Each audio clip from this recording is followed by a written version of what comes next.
Since 2019, the National Drugs Authority have been conducting series of operations against illegal drug outlets and how government drugs end up in private facilities. I don't want the user, I want the name. What? It is worth complementing these operations.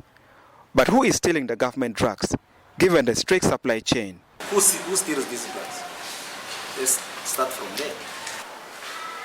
It does not require you to be an investigator to know that there is no way those drugs are going to leave the stores to the private operators without the knowledge of the person who is keeping the key, unless they have broken into those stores. And at least from the cases we've been handling, there is no reported breaking. I asked the NDA spokesperson, Abayas Ramiri, about what their findings have been following a series of the operations. These drugs are actually stolen by the people government pays to dispense them out. They connive. It is a highly concealed crime because they know the repercussion. He explains that when they find people found with government drugs, they also follow up on the batches of the recovered drugs. Abayas narrates how several government health employees were arrested for theft of government drugs following undercover investigations.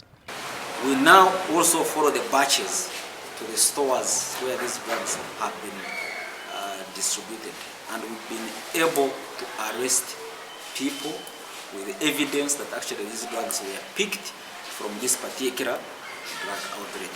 Theft of drugs at government health facilities is labeled a highly concealed crime in which the least expected persons are involved.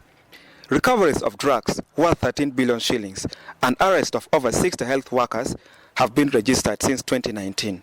The case that is as fresh as of last week is of a military officer from Kabamba, whom we found with the government drugs, over 150 doses of ARVs, trying to sell them, and we tracked them back and they matched the supply documents of the health center 4 of Kabamba Military Hospital.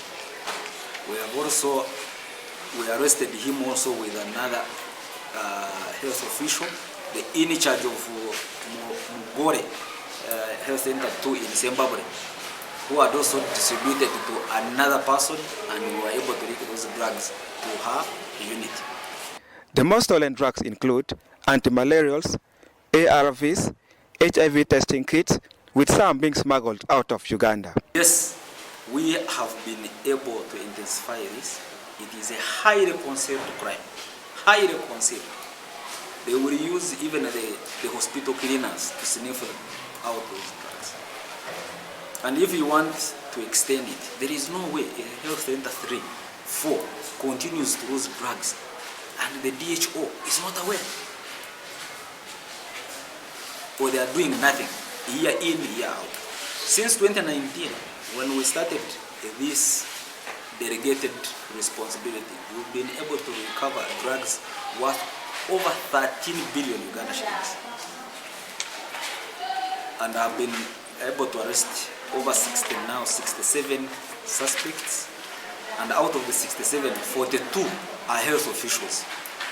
Dr. Egirikwayo Zabion, the Northern Regional Inspector of Drugs, says suspects are identified through intelligence. During our routine field activities, we identify them on borders or in cars, roaming all around the villages, stopping clinics and drug shops trying to make sale. Presidential candidate Mugisha Muntu raised a similar alarm over the sorrowful state of health services in Uganda. That's one of the most painful things, because you don't find anywhere in this country at any level of the medical services sector where you find drugs, where you find adequate health care across the whole country. In the northern region, 6 individuals were arrested during an operation against illegal drug outlets, which later unearthed several government drugs in private health facilities. Some health officials declined to comment on the matter on record, but said they suspect foul play in the health facilities. EMMY DANIEL OJARA, NTV, in Pade District.